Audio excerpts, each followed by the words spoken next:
Olá a todos, bem-vindos à garagem do PX Trip, de volta para falarmos novamente mais um bocadinho sobre RC.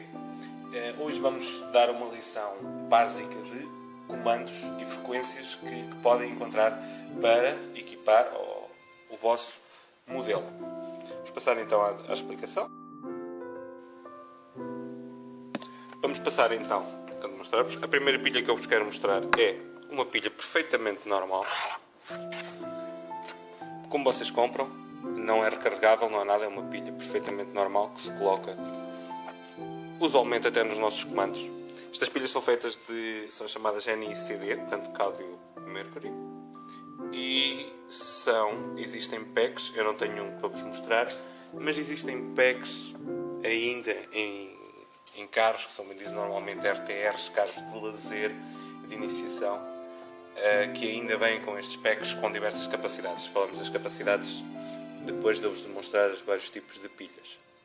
Estas pilhas eram utilizadas há bastantes anos, há 15, 20 anos, quando se iniciou o modelismo, eram este tipo de pilhas que se utilizavam. Se bem que depois, mais tarde, se evoluiu para as NIMH. Tenho aqui um pack que vos quero mostrar. Portanto, isto é um pack NIMH. Tem este pack que está um pouco solto. E os packs usuais, portanto, se trabalham com 6 pilhas, o que dá uma voltagem de 7.2. Estas pilhas são recarregáveis, portanto é apenas 1.2 e têm um tamanho usual sub-C. Normalmente tem a indicação também da capacidade de carga. Estas, como poderão verificar, são 4600. Existem packs também de 6 e de 8.4, mas usualmente para alimentar os nossos carros utiliza-se 6 pilhas a 7.2 volts. Estas pilhas, em relação às NICD, têm a vantagem de terem mais capacidade, mas continuam a ter o mesmo problema que as NICD, que é o efeito de memória. Ou seja, conforme vamos carregando, elas vão perdendo capacidade e, se as carregarmos mal ou as deixarmos estar bastante tempo sem carga, elas têm tendência a perder capacidade. É possível, através de alguns processos, normalmente carregadores mais avançados, tentar restituir um bocadinho da capacidade, mas a verdade é que a partir do momento da primeira utilização, esta pilha nunca mais vai ter a mesma capacidade. Vai-se degradando gradualmente com o tempo. A seguir a estas pilhas, iniciaram aquelas que tanto se ouve falar, toda a gente procura, toda a gente usa, e é o que hoje em dia estamos a utilizar, que se chamam as LiPos. Neste caso, esta é uma LiPo de caixa, também a 7.4, utilizadas nos nossos carrinhos, e estas pilhas, em relação às NIMH, apresentam mais capacidade de descarga, já vamos falar nisso, mais capacidade de armazenamento e não têm o efeito de memória. Ou seja, vocês podem deixar as pilhas carregadas, passado meio ano, se as forem utilizar, elas ainda têm quase a mesma capacidade, perdem muito pouco, e a partir do momento em que recarregam, elas continuam a dar o mesmo punch.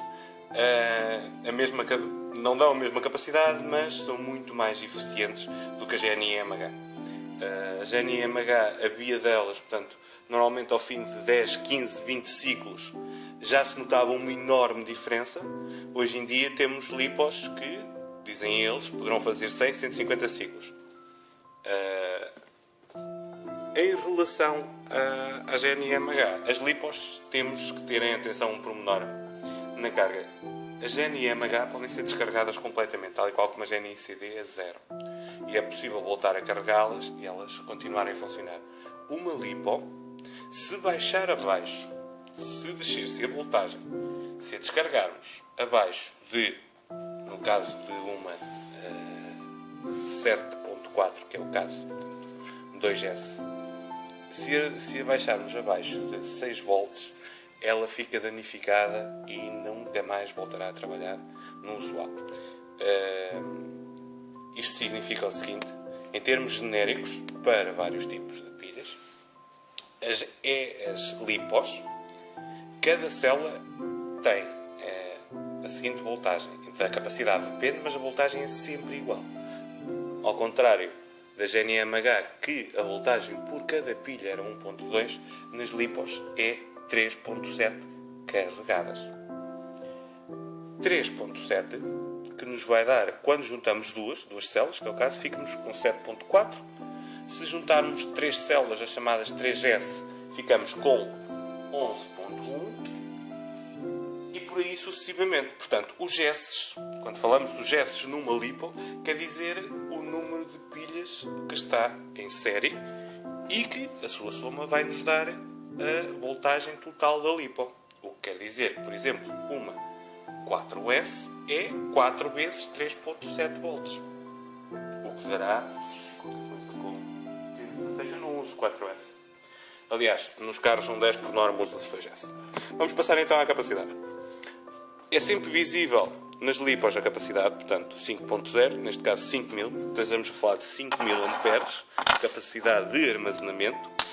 E temos, no caso das LiPos, e na maioria das LiPos, identificadas a capacidade de descarga.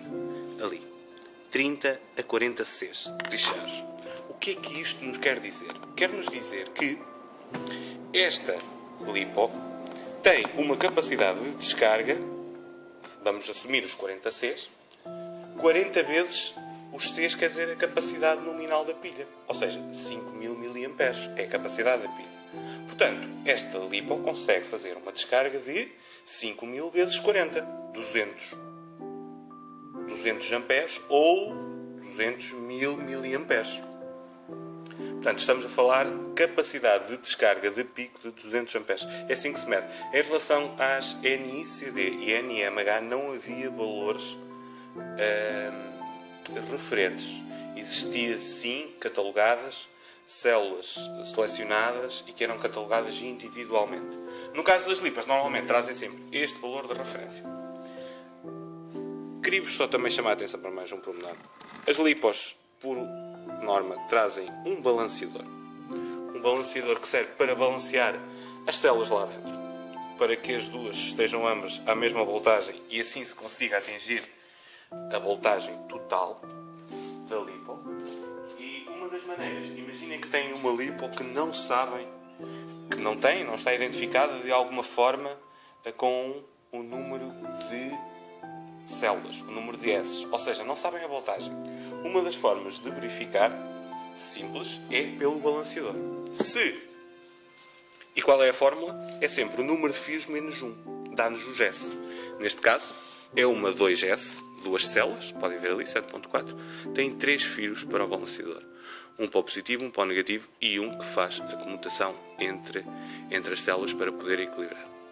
No caso, vou-vos mostrar agora a seguir outra LiPo. Esta de 3S, também 5000, apenas com 35 Cs de descarga, portanto, com menos capacidade, teremos que fazer os 35 vezes os 5 amperes, por exemplo, para termos a capacidade em amperes, o que dá cerca de 175 amperes de descarga de pico.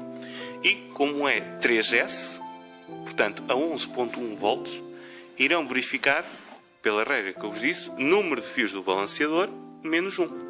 1, 2, 3, 4, menos 1, 3, portanto ela é 3S. 3S, cada S igual a 3.7, dá 11 volts. Quero que levem atenção àquilo que eu vos disse. Este tipo de pilhas é realmente o que é recomendado para a prática do modelismo hoje em dia. A maior parte dos variadores tem um variador. Por vezes existem a seguinte pergunta: será que o meu variador dá para LiPo ou não dá para LiPo? Bem, todos os variadores funcionam com LiPos. São pilhas. A questão é que as LiPos, como eu referi há pouco, não podem ser descarregadas abaixo de 6 volts, no caso 2S, mas no caso de 3 volts por S, por célula. O que quer dizer que nós, quando temos um variador e não queremos estragar a LiPo, ele tem que ter a função de cut-off, portanto, de corte à voltagem. Normalmente selecionamos a voltagem, ou ele é automático, e ele, quando se liga, detecta e chega ao ponto que está programado ou que vem de fábrica e corta. Se utilizarmos uma NMH, Podemos andar sempre até ao fim. É aconselhável que o faça, mesmo até o carro quase não conseguir andar, para que depois iremos conseguir carregá-la novamente e colocar lá dentro o máximo de carga possível. Isto para não termos o tal efeito de memória. As lipas não é necessário descarregar até ao fim, podem ser carregadas. Podem ter meia carga, podem ter uma carga, podem fazer meia carga se quiserem, completamente à vontade, desde que elas não sejam abaixo dos 3 volts. Vocês podem carregar aquilo que quiserem, que não tem qualquer tipo de problemas. Nem NMH, não é o contrário, é aconselhável sempre fazer um ciclo completo, ou seja, uma descarga completa e, de seguinte, uma carga completa à pilha. Espero que tenham gostado, espero que tenha sido esclarecedor. Até uma próxima!